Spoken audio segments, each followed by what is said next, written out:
Hello everybody, I'm Raphael Perry and it's time for some more of Steve Jackson's Sorcery. Alright, so when last I was here I was visiting the blacksmith. I want to head down to... now. I want to head down to this courtyard with a statue. And then up here into Fireview Square. So, from Fireview Square, I was definitely able to previously backtrack from this statue to here when I knew that I needed to come somewhere up here to one of these alleys to get to Lord Lorga's house, right? I want to get down here into the Fallen Quarter. And surely it must be possible to visit both the Lord's house and the Fallen Quarter in the same playthrough. That being said, once I hit this gateway into the necropolis, or this gateway into the necropolis, I'm at a point of no return and I can't go back. That being said, what I want to know is, if I go to the halls of Vlada,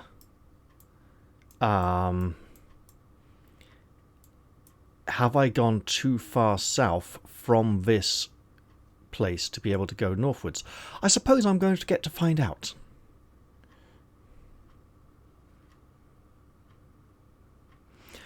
The road continues on between dense houses on either side when suddenly you begin to smell a sharp, acrid smell. Looking up ahead, you see a column of smoke. Is the district on fire? No, I don't think it is. I think it might be something else. And I seem to remember an indication that this was a relatively safe thing and not that harmful.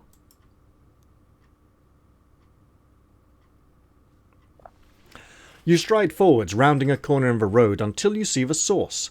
It is a fire and not a blazing house. Instead, it comes from an enormous forge set into a large blacksmith shop. The blacksmith himself is at work, hammering away at a flat-bladed sword. It's a very nice sword. I can't afford it. I'm gonna move on. I remember him being rather hard of hearing and not particularly helpful. You probably couldn't afford to buy a decent blade here. Well, not with just 5 gold.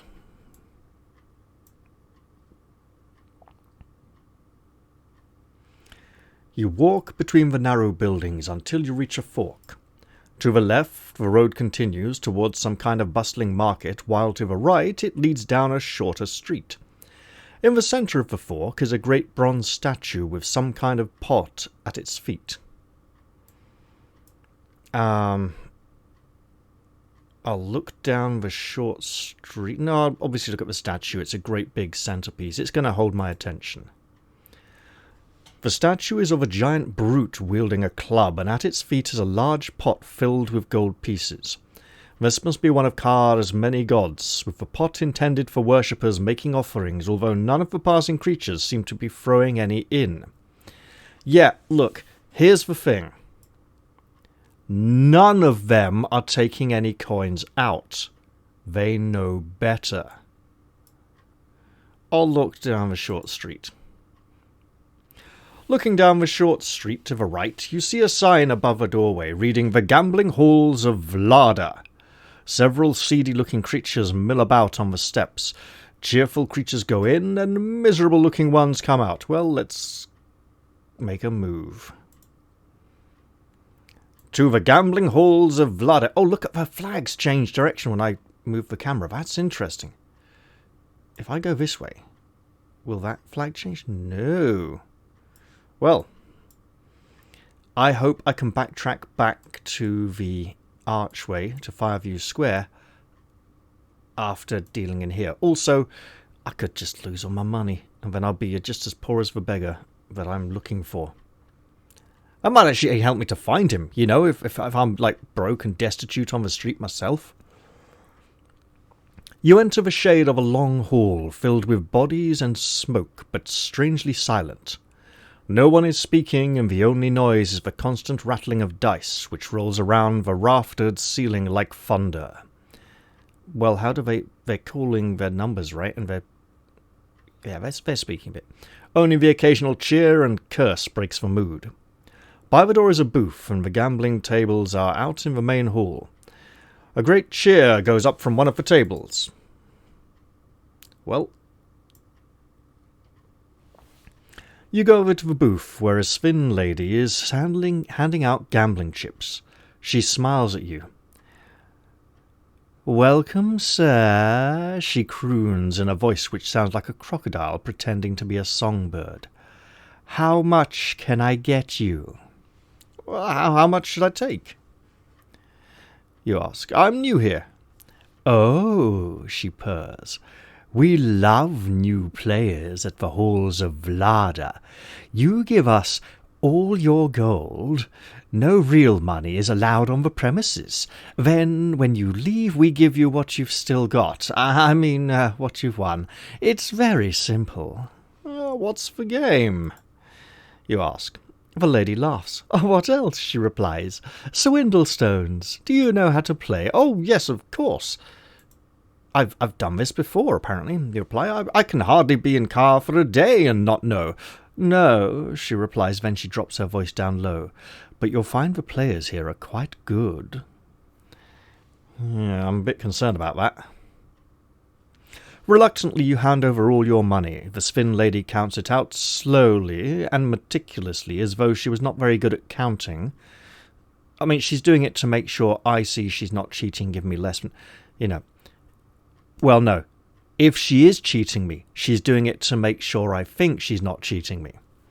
Then she hands over 5 chips, which you add to what you already have. "Have fun," she says cheerfully, gesturing to the gaming floor. Well then, we shall see. I think I'm going to play 2 games at the most. And if I lose one, I might not even play a second one. You walk out into the hall. Players of all races and descriptions sit either side of 2 long wooden benches, starting games with each other, fighting them out, and then exchanging chips and moving on. It is like some kind of stately dance, played with great dedication and almost entirely in silence. An old man, a grizzled sailor, and a bristly innkeeper are waiting to play. You notice the old man has only one arm, meaning it's a bit harder for him to hide his dice behind his hand after he's rolled them, or that he's rolling crooked dice because he's like palming them onto the table, and so they roll less when they drop out of his hand, so they're less random. Look at the tables. The tables are arranged in different sections by the size of the bet and the number of dice to be played. Sad-looking creatures move down from high-stakes tables to lower ones. Brassy and bold creatures move up. At the 2-chip tables are the old man and the sailor. At the table with the 10-chip bet, the innkeeper is waiting to play. The old man and the sailor have just finished a game. The old man must have won because he stands, cracks his knuckles, and moves to the 5-piece table. The sailor shifts down to the table with the 5-chip wager. Wait, the sailor was at the 10? The sailor was at the 2-chip tables. Why has he gone down to a 5-chip wager? That's up. Oh, down the hall away from me. Right. Old man must have won because he crashed and moves to the 5-piece table. The sailor also goes to the 5. What? Okay, well, I'll pick a table. At one end, games are being played for stakes as low as 2 gold pieces. Yeah, that's about all I can afford right now. At the other end, players are betting 20 on each game. Most tables offer long games with 4 or 5 dice each, alongside shorter 2 or 3 dice games. But not all of the tables have players ready to play. You look across the tables. Places at the 5 gold piece table are occupied by the old man and the sailor. At the 10-chip table, the innkeeper is ready. What about the 2? 2. I want 2. Long 5 gold, short 5 gold. No 2? Okay. Long, because it gives me the possibility of a comeback, although it's depressing if it starts going against me. You join the swarthy sailor at the table. He tips his hat and puffs his pipe. "You ain't going?" he asks. I realised last time this is a Northern Irish accent, like a Belfast accent. It's like, so let me see. "No, you ain't good." he asks. You merely nod in reply. The sailor hands you your dice and waves at you to bid. So, there is a method to this where it's like you want to start high but not at your maximum, right? So I've got, if I go 2 1s, I can go, right, I want to go 1, I want to go a bit below my maximum, right? So I'm going to go just hang on. If I go 1 1, he goes 2 1s, I go 3 1s, I'm in trouble, right? If I go 2 1s, he goes 3 1s. This is assuming they go on the same number, right? So there's a way of goading the opponent into going above your initial thing early. So I'm going to go for a single 4. Hello again. Well, alright. 2 1s, eh? I'm going to go 2 4s, but then we're in trouble. Huh? Who's 1? 3 1s, you say? It's possible. He doesn't like...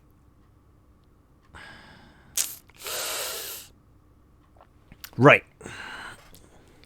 He doesn't like anything apart from 1s, so he's got a lot of 1s, right? He's wanting me to go, there's no way there's 3 1s, but there blatantly is because I've got 2 of them. He doesn't know how many I've got, but he's probably got at least 2 1s if he's confident enough to go up to 3 1s, or he's reaching the point where he's going over his limit.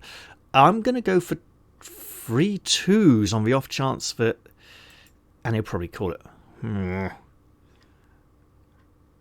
My bad. 3 3s. Right. He doesn't like the 4s. Let's try 3 4s, because he's probably got at least 1. Is he going to call it? Call it. Yeah, he doesn't have any 4s. Oh, he does. So there are 4 4s. No 4... Oh, bollocks. I thought those... Late night playing, Raph. Late night playing. Okay, fine. Got confused between the 3s and the 4s for a moment. Okay. 2 2s, you say? No, I'm going to go 2 4s. 2 3s. Let me see. I should try it. That's the life. That's the life. That's the life. Slice of life? It should be that's for life, but it's like, it's a life. Oh, it's for life. Really? It's for life. 4 4s, you say? Okay. He's extremely confident to go to 4 4s, but he could have 3 4s. If I go to 5 4s, I'm really pushing it. I've got to call it and lose again. 3 4 5, yeah, 5 4, yeah, I knew it. He came in high and I couldn't really do much about it. Okay. I'm going to start with a 1. I don't have any 1s. 2 2s. So I'm going to go to 3 2s. Okay, he's going to 3 3s. So he's not confident on the 2s. He could have 3 3s, I doubt it. If I go to 4 2s, he's going to call it. I've got to call it and lose. This is disappointing. Yep. I knew it. So it's the problem of getting that. So yeah, there's a high bid, but not too high. Okay, he's going for a 1. He's being really generous here. I'm going to go for 2 1s, right? 2 4s. I'm going to go for 3 4s. Crikes. Mega 4 4s. He could easily have 2. I've got to go 5. He's going to call it. I'm going to lose. Let me see. Call. And I lose. Yep. So I'm spotting the pattern here, but I'm not defeating it. I'm not working out how to use it. Okay, well, look. I'm going to go for a 2. two ones.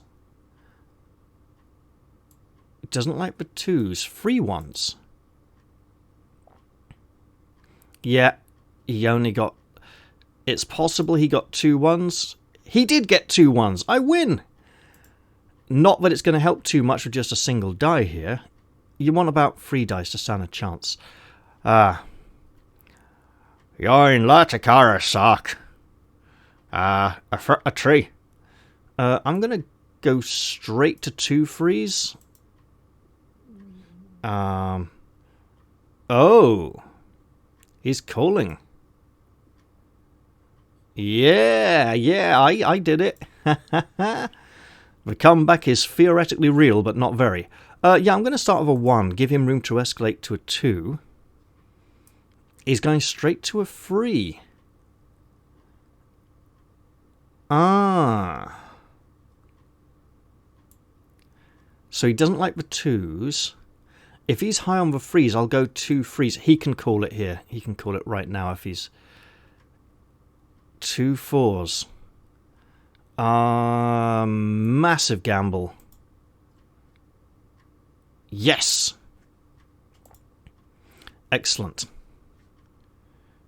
Okay, what's he coming in with? He's coming in with a 2.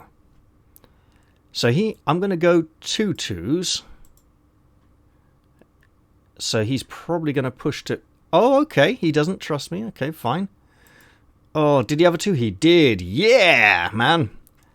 Oh, the comeback. The revenge. Okay, going in at a 1. See if he likes the 1s. 2... A 2. I've got a 1. He's got a 2. If I go to... Look, whatever I go, he's going to call it. If I call it, I lose. If he calls it, he loses. No, wait. Hang on. No, because it needs to be... Right. Bugger. I've lost. I'll try 2 2s, see if he believes it. He might... Croaks. Carl. And I've lost. Yep. He wins. Well, that's a bugger. Game over, the sailor declares. Cursing, you hand over 5 chips to the hard one, sailor. You're down to just 3 chips. I only had 5 chips. What? He gets up and moves over to a higher stake table. You no longer have enough chips to play unless one of the other players moves down to a level. So this was a 2-chip table. Right, I'll stay. Okay, hey, I know you. Come back. Yeah, sure. Oh, man, we're only playing with 3 dice each now? Fine, yeah. Okay. Hello again, old man. They haven't locked you up again, then. I'll go for a single... Whoa. They're all different. That's not good. Doomed. Sorry, friend. Have we met? Yes, absolutely. We met in prison, remember? I'm gonna go for 2 3s. Is he gonna call it? I have no idea what you're talking about. Yes, because you don't want to play a cover. 3 1s? He could have 2 1s. He doesn't like the 3s. I'm going to have to call it and hope he doesn't have 2 1s. He has 2 1s, I'm screwed. Yeah, I'm not in this gambling hall for long. A 1 and a 2? Ah, bugger. I used to run in the artist quarter, you know. Oh yeah, well, you're an artist. A 3, you say? So you don't like 1s or 2s? Ooh, okay. 2 1s. 2 2. If I go 2 3s, he'll believe it because he's because I could have rolled the same, right? Unless he's going to be really... Oh, you bugger. Okay, fine. Yeah, he only had 1. Yeah, I'm screwed. Shouldn't have come in here. Okay, I'll go in straight with a 1, see what he escalates to. How about open with a 1? He's going to go to a 3. I've got a 3. I go 2 3s, and if I'm really lucky, he'll call it. Or he'll go to... He called it. He'd better have a 3. Yes! Revenge. Okay. Starting with a 2, I'll escalate to a 3. He probably won't like the 3. 2 2s. Yeah, he's only got 2 dice. I'll risk it. Oh, yep. Never should have come here. Furiously, you give 5 chips for 1 armed man. I only had 3. You're down to only chips. You don't have enough to play. Well, I'll go then. You get back to your feet.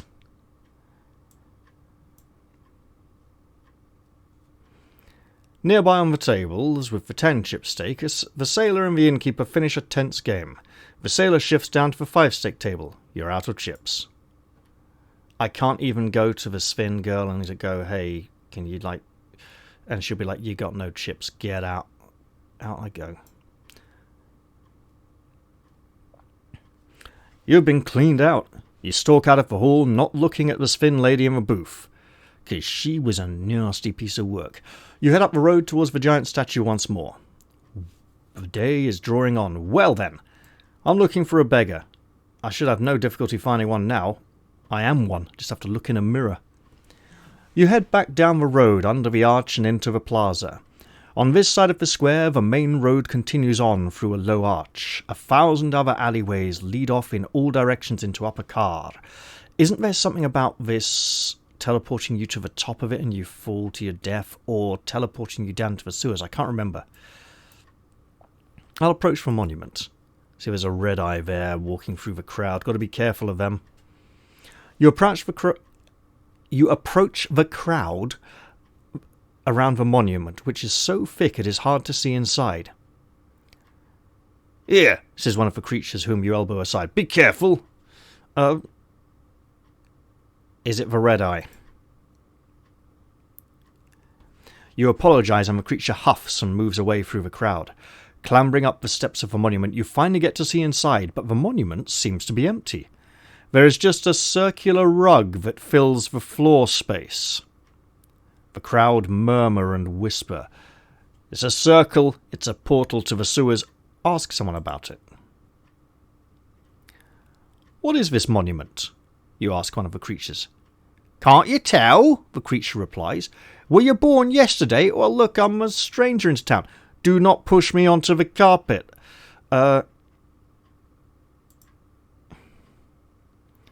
We don't like strangers, the creature replies. The crowd are clustered around the monument as though expecting the rug inside to move.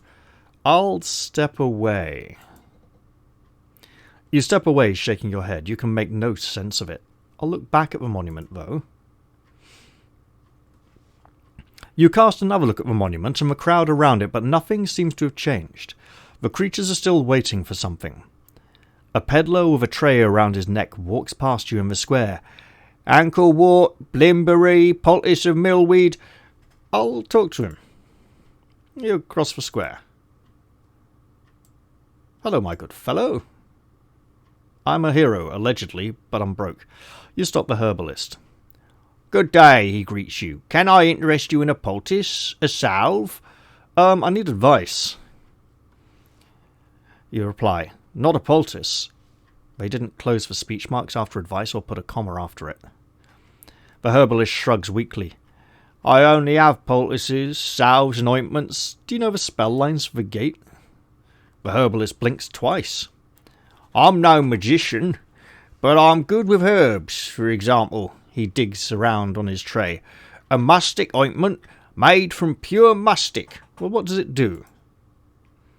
Mustic is a powerful hypnotic, he says. It can make you believe almost anything. He holds it out for you to smell. I am not going to smell it. You lean away, careful not to inhale from the salve. He smiles and takes a deep breath himself, sighing happily. Oh, so he only believes that he's a herbalist. I don't want it. You reply, it's of no use to me. The man shrugs. No matter, he replies, it's not for everyone. I'm going to leave him be. You bid the man farewell and walk away across the square. A man pushes a wheeled cart of fruit and sets up a stall. Yeah, I'd love to, but I just don't have the money. You look around for the various exits from the square, and I'm going to go this way, because I is looking for a beggar. And if my memory serves me correct, the old picture of a beggar was definitely outside being attacked by harpies, or a single harpy, in the streets. So, assuming that the nice people at Inkle decided the picture was nice enough to keep, I shouldn't need to look for him in a building. That being said, I need things, and things are in buildings. I do not have things. Things are in buildings. I should definitely consider the option to go into buildings to find things. Especially as I'm broke and might even have to pinch some stuff to get by. You choose a random alleyway on the right-hand side of the square and slip into the shadow between the tall buildings. The houses either side are well built and well defended. There are iron railings on the windows, and some even have arrow slits and portcullises. Okay, well defended. One household has a moat across his front door. Outside one building, a tall man stands with a grappling hook. He's robbing the place. I'll watch. You hang back and watch as he swings his grappling hook twice, aiming for one of the windows on the floor above. The hook misses and clatters to the street below, and the man curses before gathering up the rope for another try. I strongly suspect... Look, even if he says, yeah, look, mate, I live here, but I've, locked my key inside the house, and I don't believe it. I will approach him. You stride over to the man as he swings his hook once more. Are you a thief? I could help him with just saying greetings. I got no money for him to rob. He might pinch something else, though. You begin with a curt, respectful nod. The man turns to you. Stranger, he says, I'm in a terrible fix. The man gathers the rope ready for another swing. He is clearly tiring. What is the problem? You ask. I've been locked out, he says. This is my home and I've lost my key, but I've got a terrible throw, as you can probably see. The man throws again and misses again. Where did you get the grappling hook? You ask, still suspicious. Would you believe it? I found it, he replies with a sigh. Near an old well in the wasteland. I was wandering around there feeling sorry for myself when I chanced to cross it. Someone might have used it to descend the well. Are you a thief? You ask. Are you from the guard? He demands. No. You answer honestly. Just a passer-by. Then you should mind your own business or help, the man replies. He's clearly quite cross. The man gives up. He winds up the rope around his shoulder, then cups his hands to his mouth. Esme, will you just open the door and let me in? For a moment, nothing happens. Then a bucket of slop is thrown out over the man. He stands, dripping in muck. Who is Esme, as if I had to ask? You ask, from a safe distance away. Take my advice, stranger, he grumbles. Never marry an elven. They may have lovely eyes, but they're thoroughly untrustworthy. He stalks away up the alley. Time for you to move on. I should have helped him. He might have even given me a few coins for my trouble.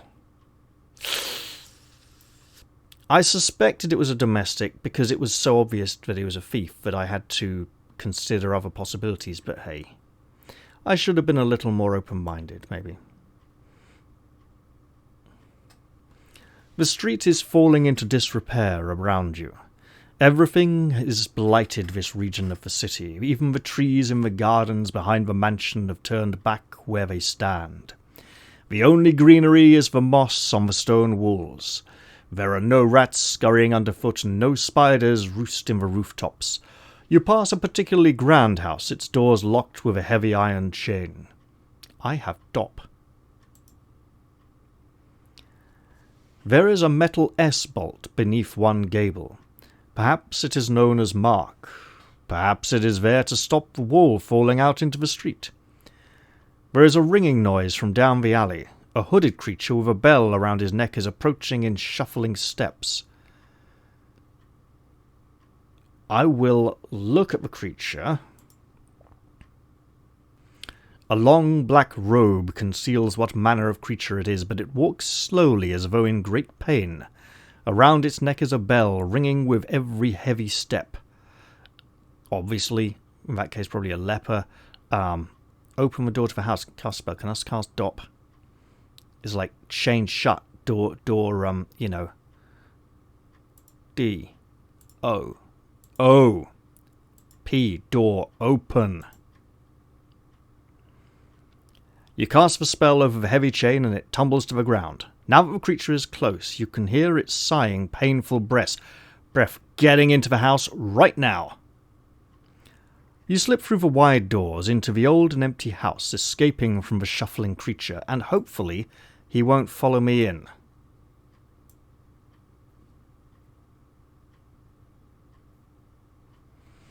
You push open the doors and step inside the dark house. It is a mansion on a grand scale. There are at least 3 floors and 2 great doors leading off to wings on either side of the entrance hall. From the back of the house comes a voice. "The Lord is not at home." I know. Yeah, I'm not. No, I'm not that. I'm not coming to rob the place. Which Lord? The figure shambles forwards, resolving itself out of the darkness into a tall ogre wearing the livery of a manservant. His eyes are tightly closed. "Lord Shinba is not at home," he intones once more. "Please leave." Lord Shinba is dead, isn't he? "Indeed," the creature replies. "He will not be returning for some time." Returning? You ask, "Is he not dead?" "Not so dead that he might not yet be revived," the creature replies, "but I hold out very little hope. My service will continue regardless, of course." As he speaks, you notice a flash of metal from his neck, some kind of collar made of a strange dull-coloured metal. Then the collar is covered up by his shirt. "I must now ask you to step outside," he declares, gesturing at the door. "But where can I find him?" No, he might attack me if I ask. No, I ask. "But where can I find him?" "Try the necropolis," the creature replies. "But my lord does not take kindly to visitors without an appointment." He nods to the door once more. You leave the house and return to the street. A narrow alley opens to your left, slipping between the buildings. Alley to the left can take me back to the gambling house. I'm not sure this... I kind of want to...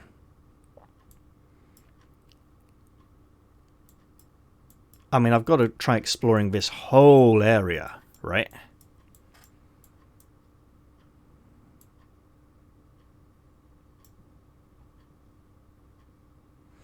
So I've confirmed that Lord Shinva is the dead lord. That gives me his name, which is a clue. I knew one of the lords was dead before, didn't know it was Lord Shinva. I think, because it's, the zipping back and forthness of awkward time dilation. It's almost like the game is going all the way back in time to when the books were written first in the 1980s. The buildings are thinning out. There is a gap between roofs. Through a gap between roofs, you can make out a tall, crooked steeple some way away, like a finger pointing up towards the heavens. A dark shape sits at its very tip. Yes, maybe harpies at steeple. As you watch, the shape seems to grow wide, then flattened once more, as though it had opened and closed. A bird, perhaps, or simply a flag, draping downwards in the still air. Through a gap between roofs didn't give me a direction, did it? Well, into the wasteland.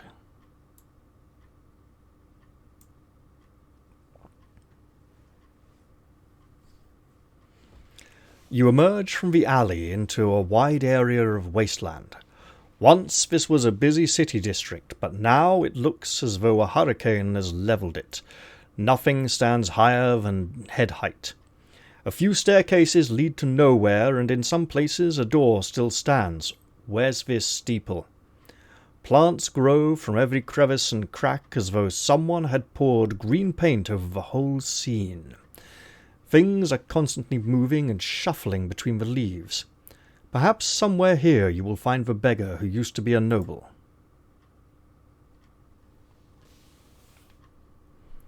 The road, such as it is quickly smothered by piles of wreckage. There are lots of other ways to pick your way through. One possible route leads up and over the side of a broken down house. Another passes by what might once have been a mill. You would have to climb over the mill wheel to continue this way. I will look at the broken house.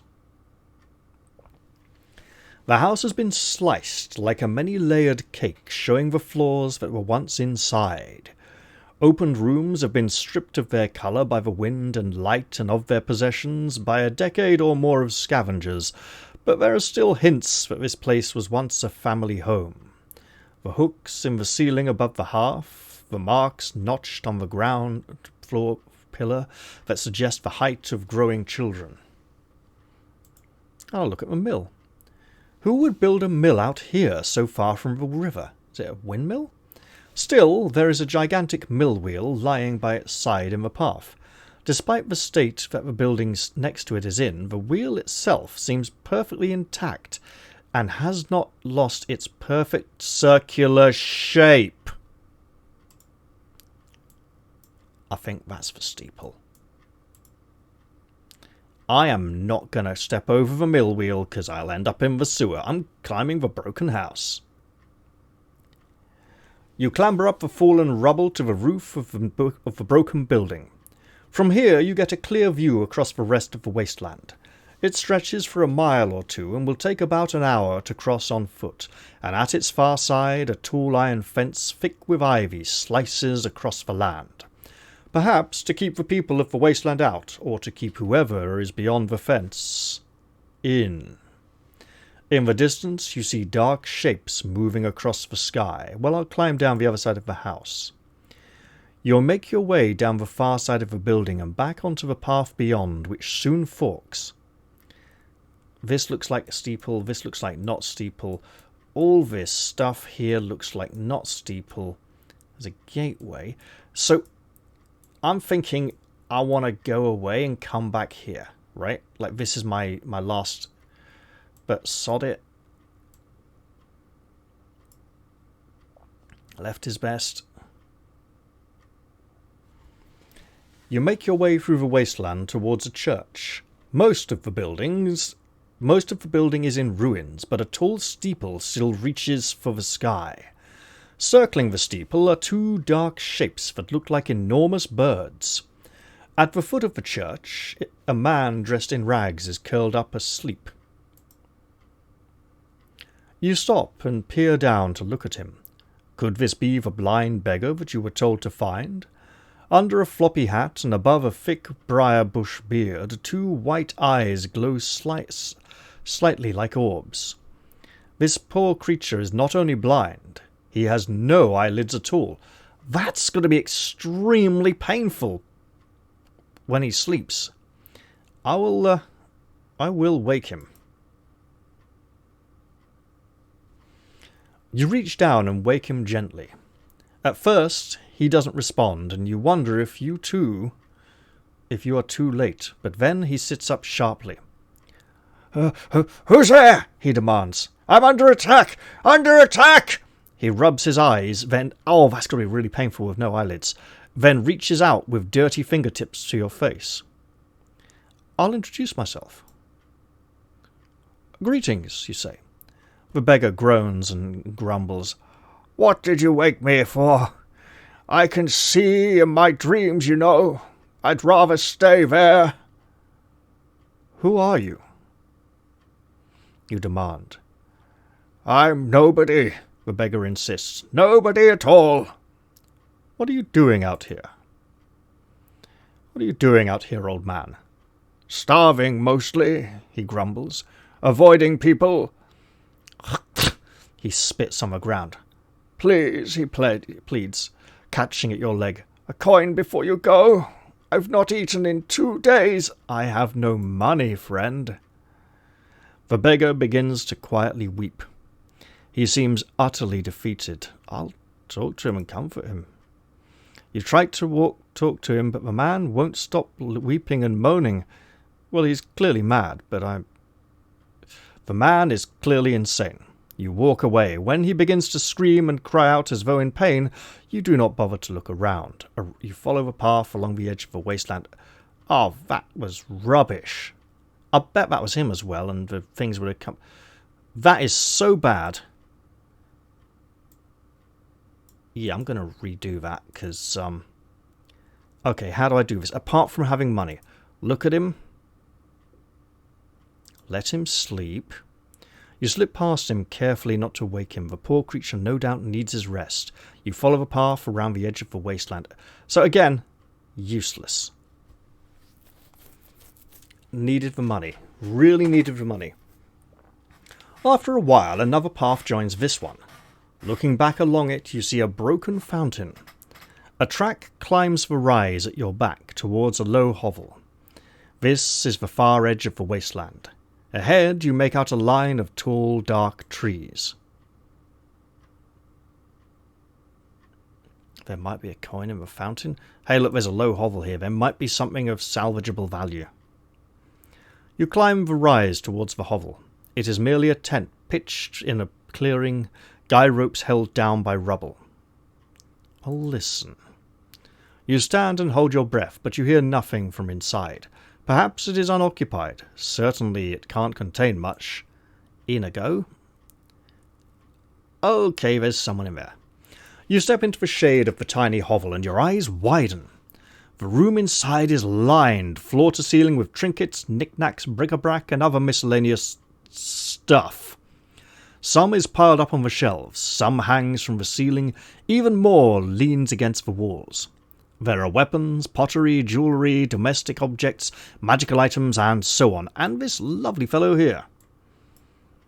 Sitting cross-legged on the floor, in the midst of this mess, is a small bearded gnome who rubs his hands and greets you as you come in. Yeah, mate, I've got no money. How have you not been robbed? No, greetings, gnome. He's clearly got magic to protect himself if he ain't been, like, absolutely robbed yet. Greetings! The gnome answers enthusiastically. He pats the ground beside him. Let's see if we can do a little bartering. As you can probably tell, I've no interest in money. The gnome gestures around his little room. There is clearly a lot to choose from, but the items which stand out are a pot of beeswax, a bag of goblin's teeth, and a compass whose needle quivers in a direction which is close to, but not actually, north. What would you like? The gnome asks. I already have beeswax, don't I? 2 quantities of beeswax. Okay, and what do I use that for again?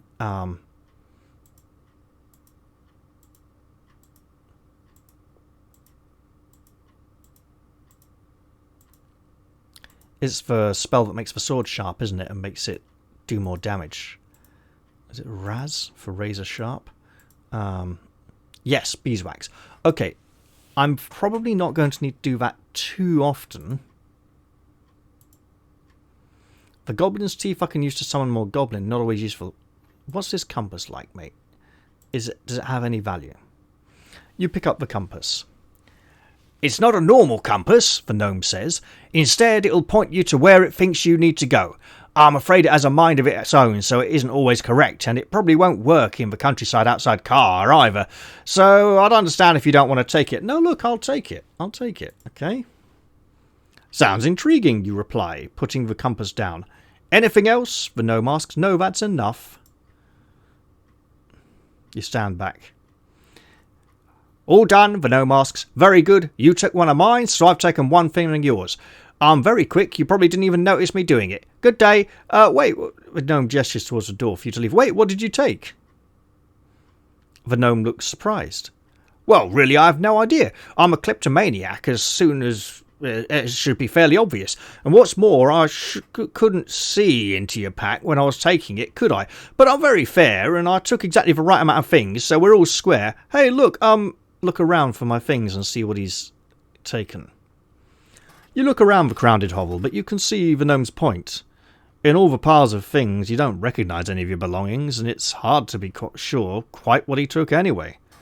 Very well then. I hope he didn't take anything really important that I've got. I mean, mostly it's the spell items that are important, right? Very well. You're not pleased, but there is nothing to it. You head out of the hovel. You return back along the path to the junction. Do I now get to use the compass at all in some way? Right, let's see. I've still got the beeswax, 2 doses of blimberry juice. You might take one of those, 4 pebbles, nice, blah, blah. I think the magical items are all good. Other items, studded collar, he didn't take it. Mystery potion, I don't think it's going to give me money. He didn't take the ape's teeth, didn't take the snattercat's teeth. Oh! He took my last goblin's tooth, I think. Or is it here? 3 goblin's teeth. No, he did not. Okay, he didn't take the sun jewel. That's one of the most important things to not lose at this moment. Right. Will I now get frequently told where the compass needle points? Yes, yes! After a while, another path joins this one. Looking back along it, you see a broken fountain. You are back at the far edge of the wasteland. Ahead, the sun is setting behind the trees ahead. The needle of the compass is quivering. I'll check it. You glance down at the compass. It is pointing firmly towards the iron fence and the heavy trees. Well, maybe the beggar is back where he should be, over this way. But I want to check a little more, right? I want to investigate. Because I'm already suffering enough misfortune. I might as well carry on, right? You make your way between blasted walls and weed-encrusted rubble. There is constant movement in the corner of your eyes, rats scurrying to hide under stones and in cracks. That could be a lot of rats. The path turns around a large stone fountain, which has toppled over on one side, revealing an empty well shaft leading down into the earth. I'll look at the fountain. The fountain is carved to resemble a gigantic serpent leaning up from the base of the pedestal, with its jaws wide open to devour a marble sun. Openings in the stone suggest that when the fountain was working, water ran between its scales and down into the base, as though the serpent was being pushed down by a rainstorm. That sounds remarkable. I would love to see that someday. Drop a pebble in the well. Is this one of my magic pebbles that I can use for pop spells? You toss a small stone into the well. It plunges into darkness, then, with a thunk, it hits something barely a foot or 2 down. By the sound it made a wooden board. Well, I'll look in the well. You peer over the edge of the well and look down into the darkness below. There seems to be some kind of wooden ledge built across half of the shaft a short way down. Beyond the ledge, the well continues into darkness. I'll clamber down onto the ledge. This is highly suspicious, and I don't want to get into too much trouble. You clamber over the edge of the well and drop down to the ledge.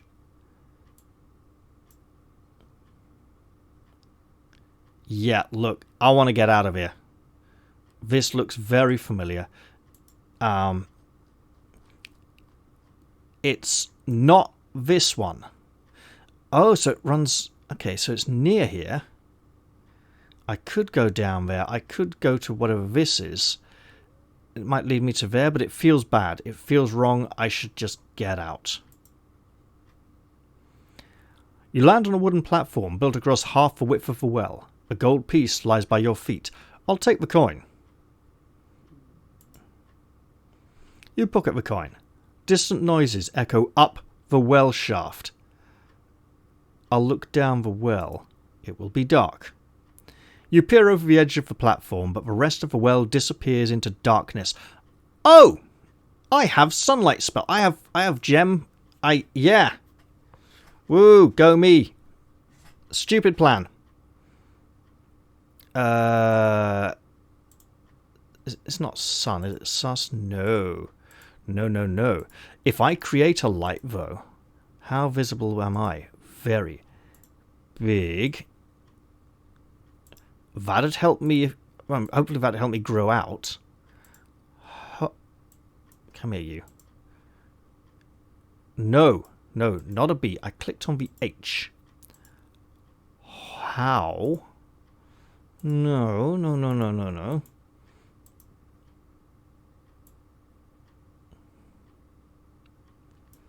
S, B, H, F. float into... Oh! I'm liking this idea.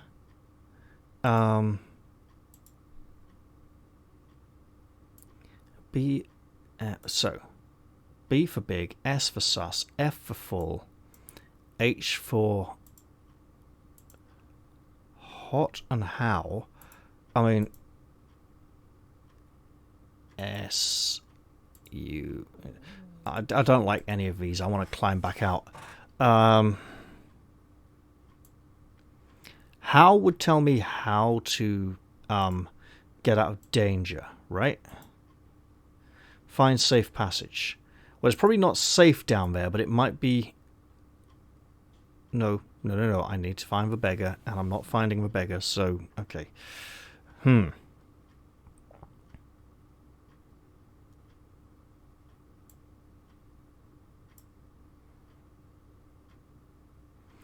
I think...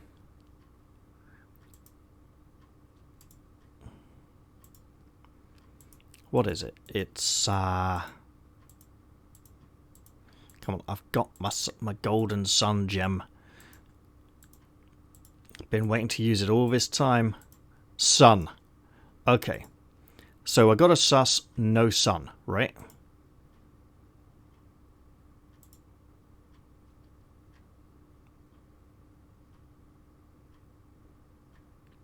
We'll have an S. We'll have a U. No ends. In which case... Climb back out. There's no reason to risk your neck. You quickly haul yourself up out of the well.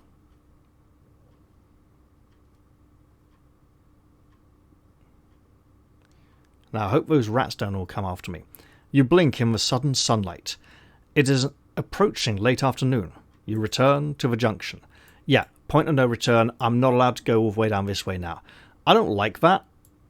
I think I should have definitely gone this way and take... Yeah. Have the explore, have the adventure. So my gut feeling to go do loop the loop. Very good.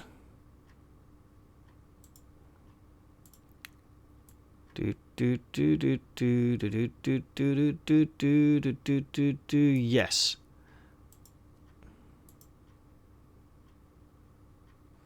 Follow the road. Look at them both. Realize how perfectly round the mill wheel is. Broken house. Don't go down into the sewer. And then I'll go this way. But I think I've been playing for quite a long time now. So this is probably a good time to end the episode. I would say I hope you enjoyed this one, but I lost all my money in the gambling hall. Didn't help a husband reconcile with his wife or sister or aunt or whoever she is. Failed to find a beggar when I practically become one myself. Things aren't looking too good. Hopefully they'll be better in the next episode. I'm going to say bye for now though, and cheerio everyone. See you all next time.